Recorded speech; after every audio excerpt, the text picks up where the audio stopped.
संचार म्हणतात त्याला, अंगात येणं नाही म्हणत. तुम्ही जर कधी थायलंड, भूतान वगैरे या भागामध्ये जा, आपल्या इकडेच फक्त लोकांच्या अंगात नाही येत.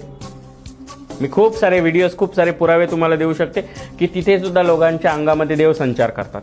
ते आता आपला एक व्हिडिओ आला होता, ते आता खूप व्हायरल झाला. आता ते महाराज म्हणत होते की अंगात वगैरे येत नसतं, तो एक नाडीचा प्रकार असतो, ती ऊर्जा ऍक्टिव्हिटी होती. त्याच्यावर तुमचं काय म्हणणं? त्या महाराजांनी स्वतःची नाडी नीट करून घेतली पाहिजे. हिंदू सनातन धर्मामध्ये या गोष्टीला दाखले आहेत. संचार म्हणतात त्याला, अंगात येणं नाही म्हणत. संचार हा कसा होतो? एखादा देव आपल्या अंगात येणं म्हणजे संचार नाही.